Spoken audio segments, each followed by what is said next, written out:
Hey everyone, my name is Deneen White, and I am the host of the Coffee in the Green Room podcast. Here on Coffee in the Green Room, we have those conversations you have behind the scenes that you don't necessarily have on stage.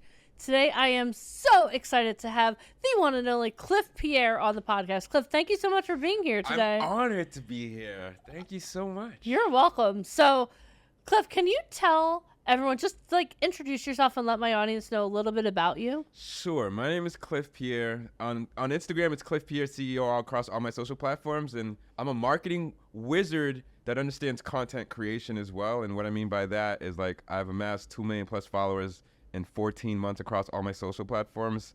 My goal is 100 million in the next 5 to 10 years. And I'm going for the big B because I want to help more people, specifically underprivileged youth all around the world. So I got some big dreams and some big plans, and I'm honored to be here. I love that so much because I work with actors and models, and being a content creator, we were talking yesterday about how you have to get into acting and doing more skits. But before we get into that, talk to me about your why, because what I find is whether it's an entrepreneur, an actor, a model, a musician, a human being in general, when you have a strong why, it pushes you forward. So can you talk about the school that you want to build? We're going to start with the big things, and we're going to figure out how you're going to get there. So I was that underprivileged youth, and I grew up in Cambridge, Massachusetts. Growing up in Cambridge, Massachusetts, it's a really prestigious city. Yeah. Really known for Harvard, MIT, all that stuff, right? But growing up in Cambridge, I grew up in a subsidized housing project. So as that being my reality, it's we used to walk through Harvard and it was just like a regular school. I didn't realize what Harvard was until I left. Oh, wow. But I had to leave my environment to realize even how valued the city that I was from. So as you just meet more people along the way, you realize maybe I was that disadvantaged kid. Even going to college, I didn't know you had to pick a major. Really? Until I got there. Oh, wow. Literally. Okay. I was like, a major? What is that? I'm just here to learn. Yeah, you need to specialize in something. And I was like, nobody told me any of this before I got here. Oh, wow. I had to go to community college before I didn't get into the college that I wanted to go to, so I had to go to community college for 2.5 years. Going to community college for 2.5 years, I just, speaking with the professor, she was a Harvard professor, and she just taught at a community college as well, but she was helping us with our writing. I realized, my writing wasn't really up to par. Oh, and then, going to grad school, I went to grad school 2017 after graduating 2013. And I basically failed a class my first semester because I had an emergency eye operation. That emergency eye operation, I just wasn't up to par my first semester. So professor failed me. And I had to basically get a 4.0 GPA the following year. They're going to kick me out the program. Wow. Right? So I basically had to get a 4.0. I never got a 4.0 in my life. Never cared to get a 4.0 in my life. But I needed to get that 4.0. Mm-hmm. And I went to go meet one of my professors when I was going through that moment. Mm-hmm. And the professor looked me in my face and told me, I'm not sure if you have the foundation to be here. And I was like, whoa. Well, why don't you just help me build it versus criticizing me? And they basically just told me my writing wasn't up to par, this wasn't up to par. And they're just well, sink or swim. And I was like, okay. Whoa. I was like, okay. I swam. I got that 4.0. I left that department and I transferred to another department. But I realized academia is just a bunch of professors that write papers but don't do anything. Yeah. Publish or perish. I don't want to be a writer but not an action taker. So it's yeah. just that system kind of it was a really good experience. It really helped me step up my writing game, helped me up, it helped me advance myself as an individual. Yeah. But the experience wasn't the best experience. So I just realized you know what? How can I actually help people be educated but not feel like they're belittled because they don't know something? Yeah. How can I position myself to help other people? And then when I see people like Mr. Beast, oh my gosh, I love that guy. Philanthropy stuff. I'm like, you know what? Maybe that's my calling, And I just got into content, I got into marketing, I got into advertising, and this is something that just came to me one day, and I was like, yeah, I just want to do this, but it wasn't really something that I planned. It just kind of happened because of my own personal experiences. Long-winded answer. Well, no, I love that answer. So many questions I can ask from that. So, what's your goal? Okay, so you want your education experience was not the best. It wasn't the best. The way you're describing it, I worked in the dental field for 15 years, And the way you described it sounds like every dental school out there because they beat the crap out of you in hopes that one day you're going to rise like the phoenix, which I don't think that works for people, honestly. Like if you weren't a stronger person, you would have been like F this and we wouldn't be probably sitting here talking. I had my days, but I was depressed over a grade, and I was sitting in the dark in my room, and I was just like sad because you put your all in your effort into it, and then the professor that's grading it may not relate to like your perspective. Yeah. But it's just subjective opinions, but Yeah. they control your grade. Yeah. And I was like, wow. And I peeled that F that semester, and basically like I learned that academics will not. I'm not gonna. They will. They might not. I don't know.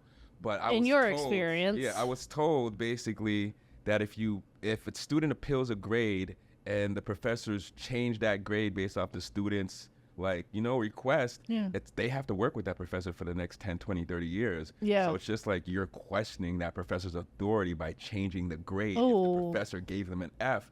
And I'm like, this is ridiculous. It's not even about the student. It's just like we have to maintain the politics within our department. Yeah. So we're just going to side with the professor. And I was like, wow. That's Okay. That's crappy. So talk about how something you want to do to help underprivileged children not go through underprivileged people not go through that experience. This was another thing too. I met a black professor when I was there, and he was the first black professor in the sociology department, and this is Villanova University. And I'm like, wait, this is You went to Villanova? Yeah, I went to Villanova for grad school. It wasn't the best experience, but okay, well, I still love Villanova. But this professor told me, he's like, Cliff, I'm the first black professor in the sociology department. And I was like, this school was established when? He's like, 1864. And I'm like, were they not any other qualified people to be in the department that were black?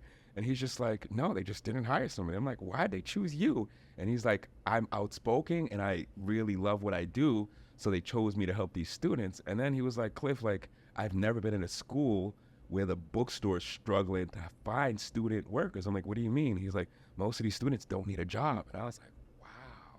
So it's like the now hiring sign will sit there for longer than most universities. So it just baffled me. I was like, wait. And then I realized, like, if I became a professor, because my goal was to become a professor, but if I became a professor, the only people that can help are people that can afford to go to that university. Whoa. If they can't afford to ever go to school there, then I'm only able to help the people that one can get in, yeah, two, that take my class, and three, I'm just limited to this institution. And I was like, this doesn't make sense. So I kind of left grad school. It just wasn't really for me. Yeah. Because I just was like, no, I want to help people, but I want to help people at a larger scale. And then the university idea just kind of came along the way, but it wasn't really planned. It was just from these experiences in life. Yeah. I was like, maybe that's my calling. I love that so much because I feel like there is a whole gold mine of people that don't have the opportunity to go to school. And like when I was in high school, there was so much pressure on me to choose a school. And I kind of took a slightly alternative route because like I went to I'm very much an introvert, and an 18-year-old Denise was not ready to go off to college. Sure. But I had like I guess a different experience because they pushed me off. But like I hated college. Really? Like Why? I hated college because I didn't feel like I didn't connect with people, but it was also kind of like what you're describing. Like you have to fight to get your voice heard, and you're being taught what other people want you to learn, but that's not life experience. And I feel like I was in a different experience because I went to school when I was older. I was already an assistant vice president of a bank. I already had like a whole lot of life experience. Then I went to college and I'm like, you don't even know what you're talking about. like the publisher Paris thing is very true. But I love that you had two options. You could have gone F academia, but instead you're like, oh, you know what? I want to help people. And I love that so much. Yeah, I don't know. I don't know what it was. I think it's just me as a person. And then I got into marketing in 2017. And when I got into marketing, I realized like the power of messaging. And I realized like how you can influence decision making based off of like the messaging. Yeah. And then when I started creating content, 2022, I was originally just trying to create content to grow my business. That was it. It was like, I didn't see myself having 1 million+ followers. I didn't even like think that far ahead. But then when it started working so well, and then like I seen the Mr. Beasts of the world, 100 million views per video, I was like, wait, that's possible? Yeah. I was like, wait, Logan Paul took his influencer and he built $1 billion drink company? I know. I was like, I gotta look into this Yeah. influencer space. This Yeah. is, with influence, it's just, it gives you the ability to be able to have your voice heard. Yep. And it gives you the ability to like be able to add more value to other people. Yeah. And I was like, wait, Kanye West, billionaire brand, Rihanna, billionaire brand, 50 Cent. 50 Cent brand, Elon Musk brand, Trump, regardless of before he was politics, whatever, but Trump brand. And I'm like, wait, these people all have something in common. Yeah. They all have a personal brand. Yeah. And I was like, okay, I'm going to build my personal brand. And while I was building my personal brand, it just became bigger than me. Yeah. And what I mean by that is like, I told the story yesterday how somebody was like, Cliff, we don't care about your crypto. We don't care about your SEO content. Just give us the secret website videos. And I was like, this is big. I was like, I can actually make more than what I was thinking with this vision. Yeah. And I just kind of went all in on content. And then seeing that 1 million+ followers, I was like, okay, why not 100 million? Like, who told me I can't have 100 million followers, you know?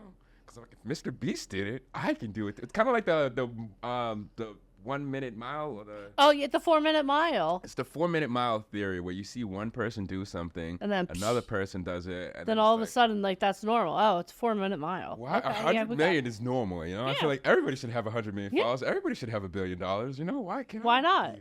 Money is currency. There's unlimited wealth on Earth. And then it's like, why do you need the money? It's not really about me, but I can make more of an impact. So just help me with my philanthropic goals. And I was just like, I think I'm destined for this. But it's like a weird looking yourself in the mirror of like, is this really what you want?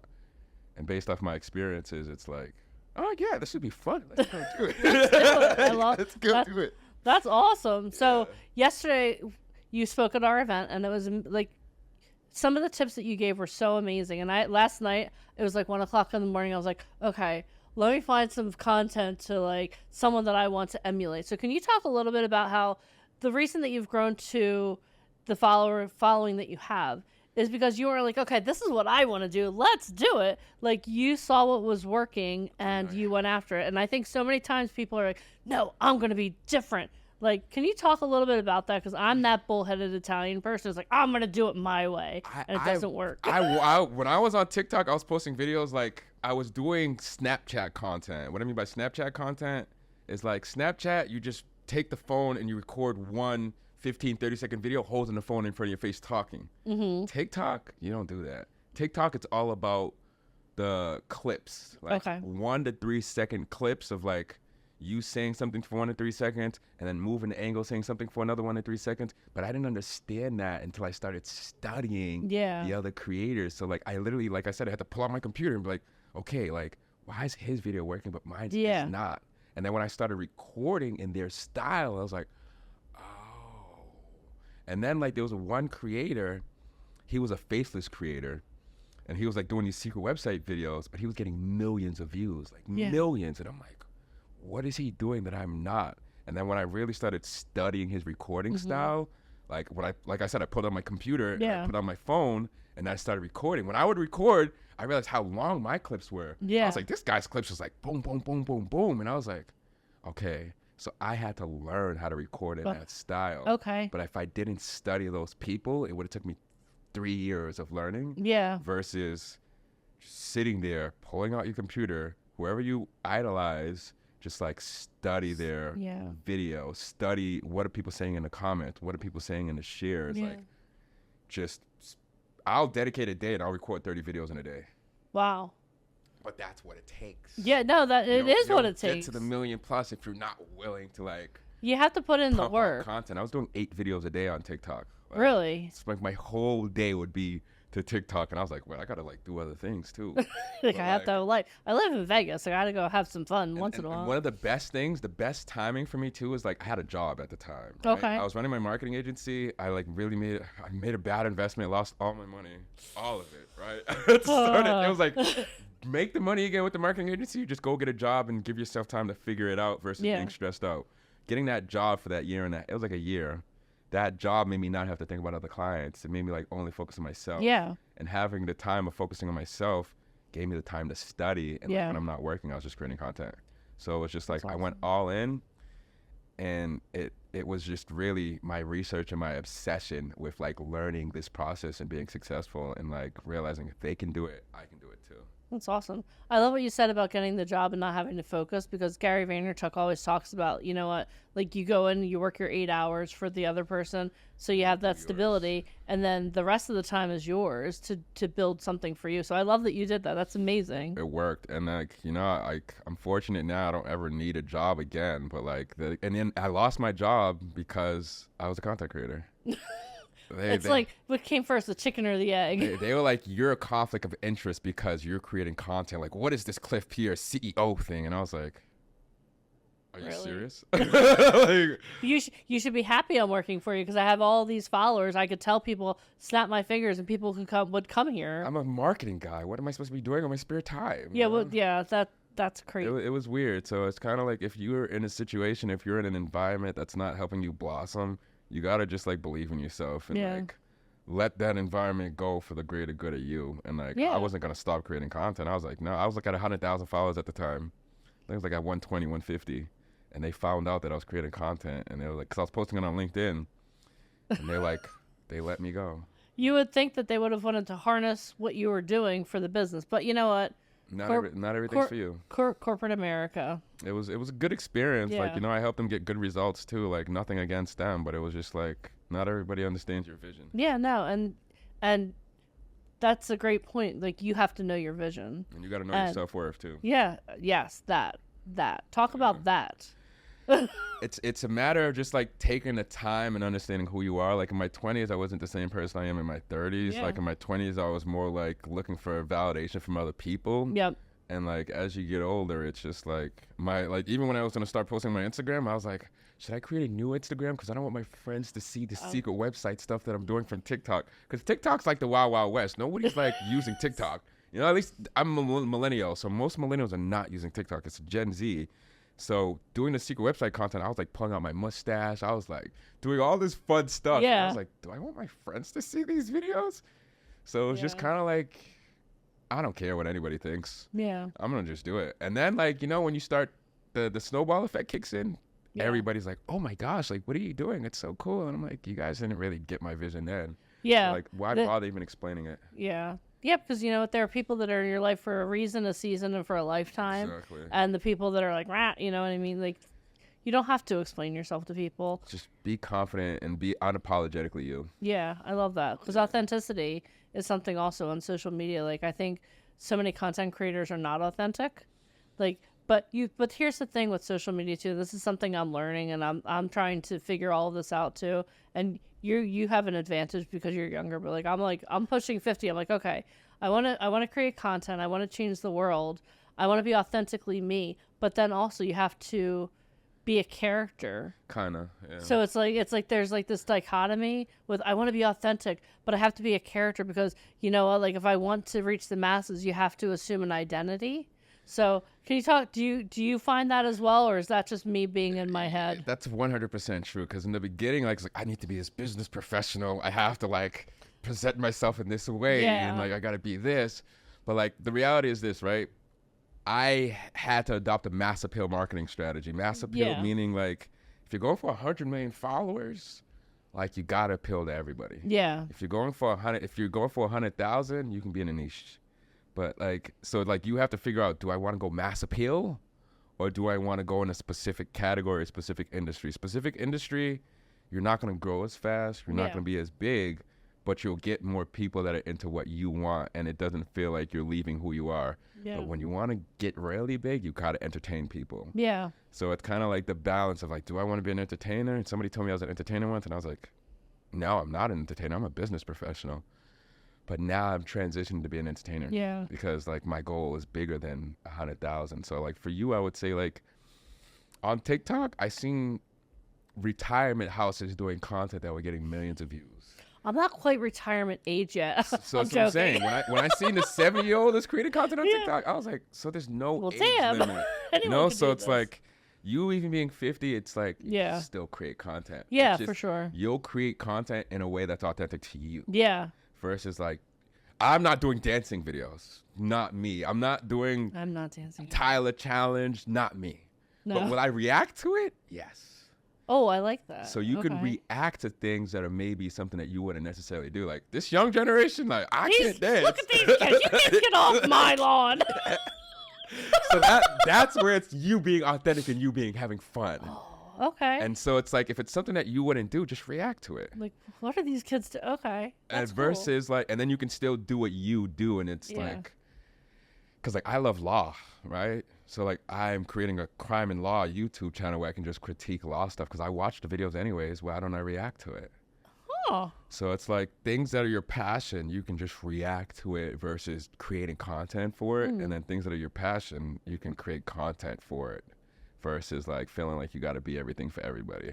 So be authentic to you and find those little things that you enjoy that you can maybe just commentate over. Because I was like, what's the news? The news, all they're doing is talking about everything else. Yeah. What is Anderson Cooper known for? Talking about other people's stuff. What is Don Lemon? All these people, they don't create the content.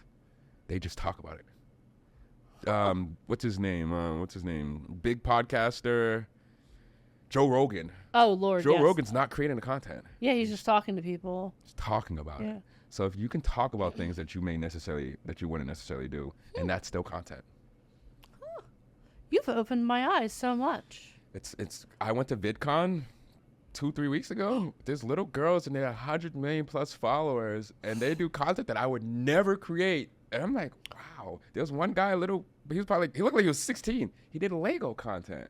And I'm like, wow. And there's another guy, Jordan Patterson. He was doing reaction videos, and he's doing, like, he'll find 5 seconds of a clip, 10 seconds of a clip, Yeah. put it in the beginning of the video, and then just talk about it.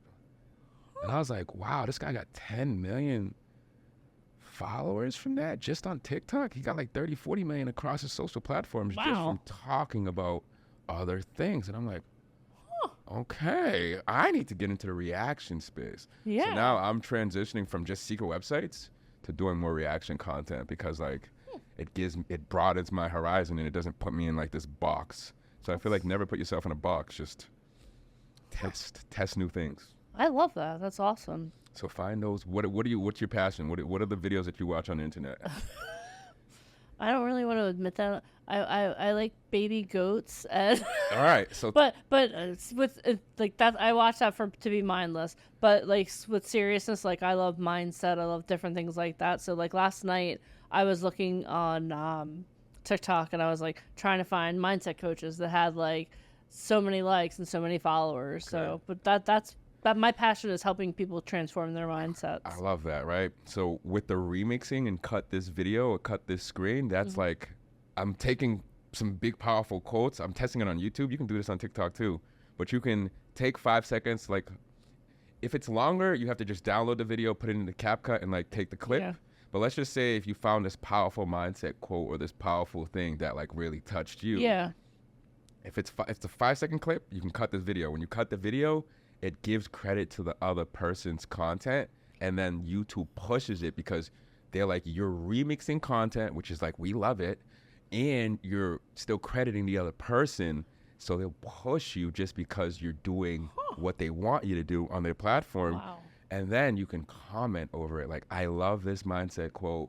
I totally agree with this. Like, I would add this. I would add that. Post it. Huh. Now it's a new piece of content because it's transformative because you added to it. And that's fair game. So it's just like you can find some of your best mindset quotes or your best mindset videos and react to it. Okay. And Well- endless mindset videos, I'm assuming. So you don't Oh even my have to God, there create the are. content. You just need to find what people would want, take the first 5 seconds of it, take that most viral part, and now your hook is them. And then they're looking for you to like, what does she have to say about it? Huh. So you're still in authority because it's like, oh my gosh, I can't wait for what Tanine's going to say about this quote. Wow. Okay, we have to end the podcast so I can start creating content. Let's Just go. joking. Let's go. Awesome. Well, Cliff, where can people find you? Follow me at Cliff Pierre CEO across all my social platforms. This is just the beginning. I'm like invested fully into content. I was gonna say I want to be a YouTuber. I am a big successful YouTuber, not yet, but I'm like manifesting that. You are. And like I have to manifest it because it's just like I don't want to say I can't wait to be a big YouTuber. I'm saying I am a big YouTuber. So anybody watching, it's just like tell yourself whatever it is that you want now, and you already have it. It's just the day you haven't woke up to the day where it was a reality yet, but it's coming. And So, Mr. Beast, be on the lookout for this guy. He's coming. Mr. for Beast, you. I He's want to create coming some for you. content with you too. So Kai Cenat, Mr. Beast, Logan Paul, those are like my idols right now, and I respect what they're doing. And Yeah. they're all below 30. So I feel old too. I'm Oh my 34, gosh. but like I'm gonna go get my cane. I'm gonna get mine's next, you know? Like I'll be right there with you, Denise. It's awesome. All right. So thank you so much for being here today. This has been truly informative, and I can't wait. I can't wait to go start creating content. I never thought I would say that. Genius, all right? guys watch out. Be on the lookout for Be Denise. on the lookout. Awesome. So thank you so much for watching this episode of Coffee in the Green Room.